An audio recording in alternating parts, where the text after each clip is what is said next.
Para business leaders dan intellectual business community, kita lanjutkan dalam segmen ketiga diskusi kita hari ini, The 5 Rules for Retailing in Recessions, yang kita ambil dari Harvard Business Review bulan April tahun 2009. Dan masih bersama kita Pak Handaka Santosa, CEO dari Senayan City, yang beliau juga menguasai bukan hanya mall tapi juga menguasai retail, karena beliau ternyata sebelumnya yang memegang Sogo ya, Sogo department store. Jadi beliau ini ahlinya di retail dan mall. Oke, sebelum kita lanjutkan ke pertanyaan-pertanyaan berikutnya, kita beri kesempatan para audiens untuk bertanya nih. Pak, silakan Pak Willy. Ya, saya melihat sekarang ada tren mall-mall itu berubah menjadi entertainment center, di mana banyak sekali permainan anak, kemudian juga food court pasti ya, kemudian kafe-kafe. Apakah ini merupakan tren yang terjadi secara permanen ke depan, atau hanya sesaat untuk switching tadi, mencari switcher tadi? Oke, good question Pak. Jadi mall itu tadinya yang fungsinya untuk orang belanja gitu ya, untuk orang cari kebutuhan barang.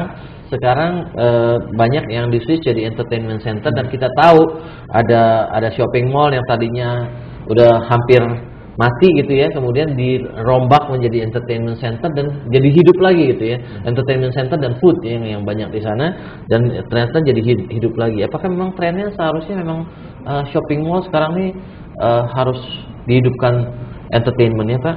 Dan juga apakah entertainment itu dianggap sebagai attraction, sehingga kita boleh dibilang secara dari mall itu ngitungnya yang nggak usah ngitung untung lah gitu, asal mereka ada, mereka tidak merugikan untuk attract pengunjung, atau memang entertainment center itu sendiri menjadi salah satu bisnisnya dari mall untuk mereka undang ya, dari mallnya hitung sebagai profit center gitu.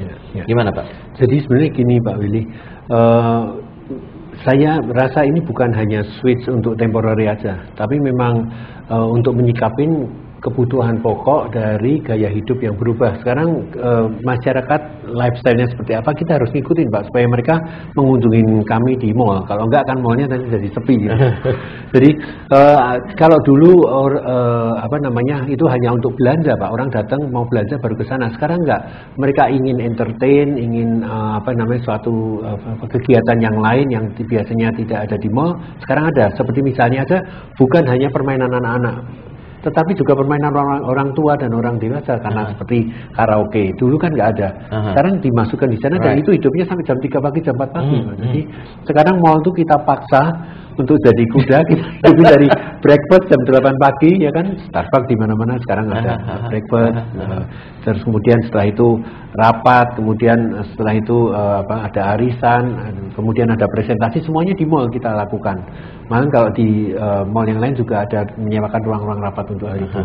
Sampai kemudian mereka malam nggak mau pulang, ya udah, terus kemudian karaoke, dan kita juga sediakan business center. Jadi kalau ada prinsipal dari luar negeri datang, ya udah nggak usah kemana-mana, sewa business center kami yang tentunya rate-nya akan jauh di bawah hotel gitu. Tapi trennya di sini apakah lebih advance dibandingkan negara-negara lain? So, saya pikir di negara-negara lain kita jarang melihat sampai itu ya. Betul. Jadi mall buka sampai jam 3 pagi tuh hampir saya nggak pernah lihat. Kecuali di Korea itu ada satu kayak ITC itu yang bisa buka, yang buka 24 jam gitu. Itu tapi ITC buat dagang, bukan buat entertainment gitu ya. Jadi yang kalau kita lihat yang seperti di Indonesia ini niru di mana sih Pak? Atau memang Indonesia ini memang tipikal? Memang kita sangat lebih maju dibanding negara lain, baik dari segi desainnya, dari segi koleksi barangnya, ataupun segi entertainmentnya di situ. Jadi saya rasa memang kita benar-benar sudah maju sekali. Jadi kok even compare sama Singapura lah. Iya. Sampai refleksi untuk pijat, bukannya refleksi, massage juga kami ada di mall. Right. Termasuk mau spa dengan ikan ya. Ikan gede-gede. Jadi semuanya ada. Iya. Sometimes kita juga berpikir apakah hal-hal seperti itu dengan cost bayar space mall itu, apakah mereka ketutup nggak sih mall itunya costnya? Ya sebetulnya mereka ketutup juga, kalau nggak ketutup udah pasti mereka akan tutup gitu. Maybe trial period kan, bisa aja trial period. Apalagi untuk yang kalangan menengah ke atas, kita bayangin aja satu mall yang tenannya itu untuk kelas di bawah bungkus baju 50.000 10 kali. Kalau di kelas atas kan enak 1 juta cuma sekali lipat udah. Jadi customer 10 banding customer 1 masih enak yang customer 1 gitu. Iya. Dan apakah memang tren di Indonesia ini bahwa hiburan cari ke shopping mall itu hanya di Indonesia, karena kalau kita tahu di luar negeri itu space yang lain masih banyak ya, maksudnya ada taman, ada hal-hal lain gitu kan. Kalau di sini yang orang-orang yang liburan ke taman itu takut hitam katanya gitu. Mendingan semua dingin nggak hitam gitu ya. Apakah di Indonesia tipikal seperti itu dan beda dengan negara-negara lain, Pak? Ya, karena suasana mallnya juga beda. Kalau kita lihat ke Singapura, ke Hong Kong, orang ke mall kan memang mau belanja, mau makan. Untuk entertainan juga jarang. Barusan sekarang ada di Vivo City, di atas ada acara air dan lain-lain. Tapi sebenarnya kan mereka bukan merupakan satu one stop shopping yang benar-benar gitu. Dan di Indonesia kita buktikan ternyata kita memang lebih maju. Oke, good dong. Berarti kita bisa jadi contoh negara-negara lain ya. Oke, mungkin ada pertanyaan lagi dari audiens. Silakan Pak. Sales promotion itu bisa berupa misalnya memberikan diskon yang besar-besaran 50 sampai 70%, even sampai 80%. Mungkin di negara lain mereka banyak mengatakan istilah ini kan semacam boxing sales ya. Nah, kalau konsumen kalau melihat bahwa mall-mall ini kan ada program penjualan, tentunya mereka akan menunggu ada mall yang artinya melakukan sales promo ini. Nah, dari segi bisnis, apakah ini nggak mempengaruhi omset atau sales turnover-nya dari para outlet? Demikian, terima kasih. Oke, good question Pak Gunardi. Jadi konon katanya menurut cerita, nggak tahu cerita dongeng atau cerita benar, bahwa orang yang cari diskon itu hanya orang golongan menengah ke bawah. Tapi sudah dibuktikan kalau midnight sale di Senayan City banyak sekali yang datang. Yang datang itu orang bermobil semua ya, mobil-mobilnya bagus-bagus semua.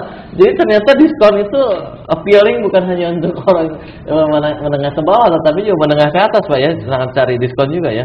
Jadi pertanyaan Pak Gunardi itu, kalau udah dibiasakan mereka itu dapat diskon, bukan hanya regular diskon, special diskon gitu kan, apakah itu membuat mereka kalau mau beli sesuatu tunggu aja sebentar lagi juga ada midnight sale lagi, atau kalau nggak midnight sale di sini ya midnight sale di tempat lain kan, department store-nya juga di tempat lain juga gitu kan.